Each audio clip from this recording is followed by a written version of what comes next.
ইন্টারভিউয়ে আপনাকে জিজ্ঞেস করা হলো, স্কুলে সরস্বতী পুজো সমর্থন করেন?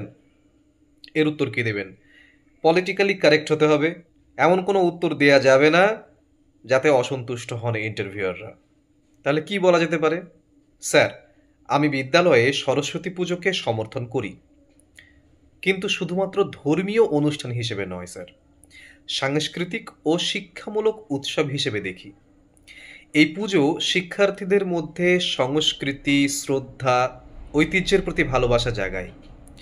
আমি মনে করি বিদ্যালয় একটি ধর্মনিরপেক্ষ প্রতিষ্ঠান, তাই এ ধরনের অনুষ্ঠান পালনের সময় সাংস্কৃতিক দৃষ্টিকোণটিকেই গুরুত্ব দেওয়া উচিত। সব ধর্মের শিক্ষার্থীরা যাতে সমানভাবে অংশগ্রহণ করতে পারে সেই অনুষ্ঠানে, সেদিকটিও আমি সবসময় গুরুত্ব দেব। এই উৎসব এমনভাবে পালিত হওয়া উচিত যাতে কোনো ছাত্রছাত্রীর ভাবানুভূতিতে আঘাত না লাগে এবং প্রত্যেকে অংশগ্রহণ করতে পারে আনন্দের সঙ্গে, অর্থাৎ আনন্দটাই আসল কথা, সাংস্কৃতিক ব্যাপারটাই আসল কথা। তাহলে 3টে পয়েন্ট: সাংস্কৃতিক ও শিক্ষামূলক উৎসব হিসেবে দেখি। 2, সব ধর্মের শিক্ষার্থীরা যাতে সমানভাবে অংশগ্রহণ করতে পারে সেই দিকে নজর রাখি। 3, কোনো ছাত্রছাত্রীর অনুভূতিতে যেন আঘাত না লাগে। তাহলে কি হলো? সাপও মরলো, লাঠিও ভাঙলো না।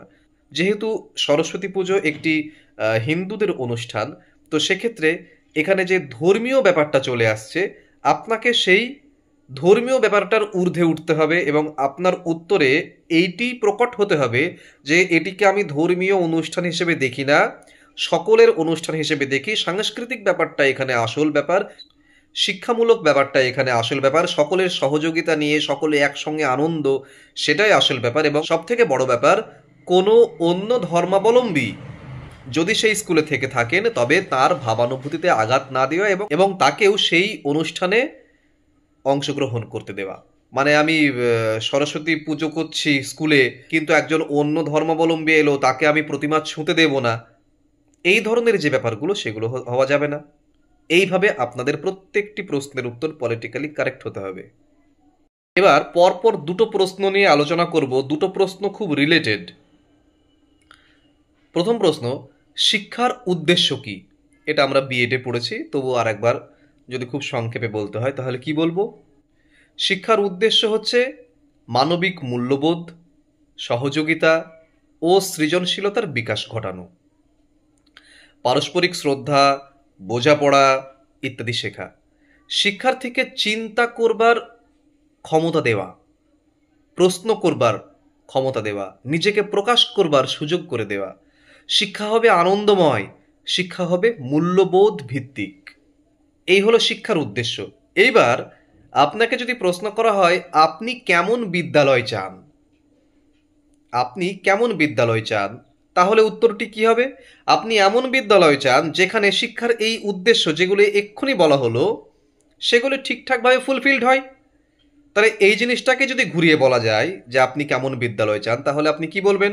স্যার, আমি এমন এক বিদ্যালয় চাই যেখানে শিক্ষা শুধু পাঠ্য বইয়ের পাতাতে নয়, জীবনের পাঠ হয়ে উঠবে, যেখানে শিশুরা মুখস্থ করবে না, ভাবতে শিখবে, প্রশ্ন করতে শিখবে, কারণ শিক্ষার আসল উদ্দেশ্য প্রশ্ন করতে শেখা, নিজের মতো করে বড় হতে শিখবে শিক্ষার্থীরা। একটা এমন বিদ্যালয় যেখানে শিক্ষক শুধু পড়াবেন না, অনুপ্রেরণা দেবেন। আমি চাই আমার বিদ্যালয় হোক এমন একটি জায়গা যেখানে শিশুরা হাসতে হাসতে শেখে, ভয় পেয়ে নয়, যেখানে প্রত্যেকটি ক্লাসরুম হবে সৃজনশীলতা দিয়ে পূর্ণ, আর প্রত্যেকটি শিক্ষক হবেন একজন পথ প্রদর্শক, যেখানে শিক্ষক শেখাবেন মানবিক মূল্যবোধের শিক্ষা, সহযোগিতা, সৃজনশীলতার শিক্ষা, পারস্পরিক বোঝাপড়ার শিক্ষা, যেখানে শিক্ষা হবে আনন্দময়, যেখানে শিক্ষা হবে মূল্যবোধ ভিত্তিক। তাহলে বোঝা গেল দুটো জিনিস কিন্তু একই। শিক্ষার উদ্দেশ্য কি বলা হলো এবং আপনি কেমন বিদ্যালয় চান, অর্থাৎ শিক্ষার উদ্দেশ্যগুলো যেখানে ফুলফিলড হয় সেরকম বিদ্যালয় আমি চাই। একইভাবে যদি এরকম প্রশ্নের সম্মুখীন হন যে একটি আদর্শ বিদ্যালয় কেমন হওয়া উচিত, এখান থেকেই বলতে পারবেন যে বিদ্যালয় আপনি চান, যে বিদ্যালয়ের গুণগুলি বললাম সেইগুলোই আদর্শ বিদ্যালয়ের বৈশিষ্ট্য। সুতরাং আদর্শ বিদ্যালয় কেমন হবে সেই প্রশ্নটাও এখান থেকে পাচ্ছেন আপনারা। এবার আসি খুব বিতর্কমূলক একটি প্রশ্নে। আপনি আপনার সন্তানকে ভবিষ্যতে সরকারি বা বেসরকারি স্কুলে পড়াতে চান, উত্তর কেমন হবে? উত্তর আবার সেই পলিটিক্যালি কারেক্ট হতে হবে। দেখুন উত্তর কেমন হবে দেখুন। স্যার, আমি আমার সন্তানকে এমন বিদ্যালয়ে পড়াতে চাই যেখানে শিক্ষা শুধু বইয়ের মধ্যে সীমাবদ্ধ নয়, বরং চরিত্র গঠন, নৈতিক মূল্যবোধ এবং সামাজিক দায়িত্ববোধের বিকাশ ঘটায়। মানে কি, ওই যে শিক্ষার উদ্দেশ্য একটু আগে বললাম, আমি বিশ্বাস করি শিক্ষার মান কেবলমাত্র প্রতিষ্ঠানটি সরকারি না বেসরকারি তার উপর নির্ভর করে না। মানে আপনি সোজা কথায় উত্তর দিচ্ছেন না কিন্তু সরকারি না বেসরকারি স্কুলে ভর্তি করবেন। আপনি বলছেন যে শিক্ষার মান কোনোদিন সরকারি বা বেসরকারি দেখে হয় না, বরং কিসের উপর নির্ভর করে? শিক্ষকদের আন্তরিকতা, শিক্ষা ব্যবস্থার মান, বিদ্যালয়ের শেখার পরিবেশের উপর। যে পরিবেশটা ওই যে শিক্ষার উদ্দেশ্যতে পেয়েছি আমরা।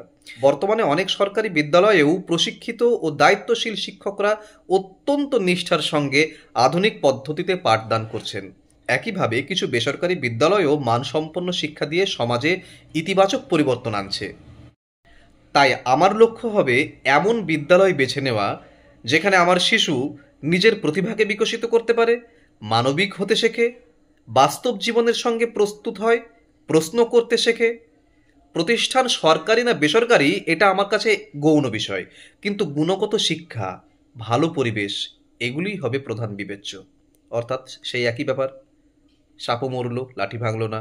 আপনি কিন্তু উত্তর দিলেন না বেসরকারি না সরকারি, আপনি দুটোরই গুণকীর্তন করলেন এবং এটি বোঝাতে চাইলেন যেখানে শিশুর উপযোগী শিক্ষা দেওয়া হয় বলে আপনি মনে করবেন, আপনি সেখানেই শিশুকে ভর্তি করাবেন। তাহলে কি হলো? আপনার উত্তর কিন্তু প্রশ্নাতীত হলো, এরপরে আর কিন্তু কোনো কথা থাকতে পারে না, তাই না?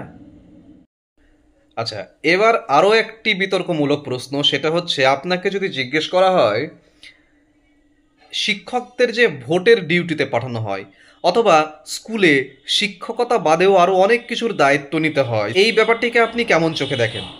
তাহলে দেখুন,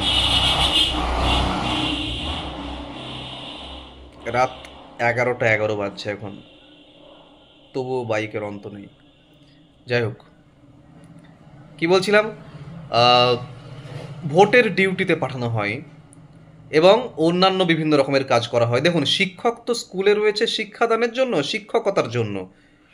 তিনি মিড ডে মিলের হিসাব, জুতোর হিসাব, জামার হিসাব, আরও কত চালের হিসাব, কত কিছু তাদের রাখতে হয়।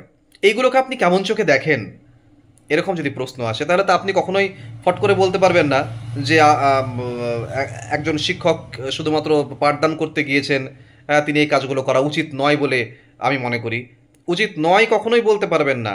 সরকারিভাবে কোনো কিছুর চাপে যখন কোনো কিছু করতে হচ্ছে, আপনি কখনো সরকার বিরোধী ওই রকম কোনো স্টেটমেন্ট আপনি কিন্তু এখানে দিতে পারেন না। আপনি সাজেশন দিতে পারেন যে এটা না করে এটা করলে ভালো হয়, আপনার ব্যক্তিগত মত, যে আমার ব্যক্তিগত মত স্যার এটার বদলে এটা করলে ভালো হয় বা এটার সঙ্গে এটা অ্যাড করলে ভালো হয়, সেটা আপনি বলতে পারেন। কিন্তু সরাসরি যে কাজটি সরকার আপনাকে দিচ্ছে করবার জন্য আপনি কখনোই সেটিকে বলতে পারেন না যে না আমি এটা উচিত বলে মনে করি না।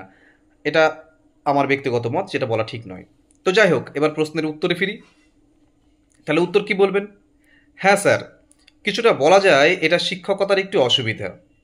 কারণ শিক্ষক তো মূলত শিক্ষাদানেই নিয়োজিত থাকেন, কিন্তু নির্বাচন, গণনা, অন্যান্য প্রশাসনিক দায়িত্বে যখন তিনি যুক্ত হন তখন পাঠদানের ধারাবাহিকতা কিন্তু নষ্ট হয়। তবে অন্যদিকে এটি নাগরিক দায়িত্বও তো বটে।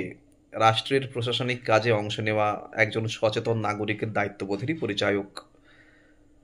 তাই আমি এটাকে সম্পূর্ণ অসুবিধা বলবো না, বরং বলবো যে এটি একটি অতিরিক্ত দায়িত্ব যা মাঝে মাঝে শিক্ষার মূল কাজকে প্রভাবিত করে। ব্যাস, তাহলে আপনি কি বললেন?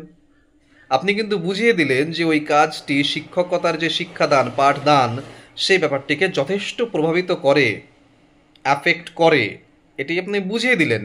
কিন্তু একই সঙ্গে আপনি এটাও বলছেন যে একজন নাগরিক হিসেবে ঠিক আছে চলো এটা আমাদের কর্তব্যের মধ্যে পড়ছে, করছি, কিন্তু এটা কিন্তু শিক্ষকতার পাঠদানের উপর প্রভাব ফেলছে, অ্যাফেক্ট করছে, সেটাও আপনি বলে দিলেন।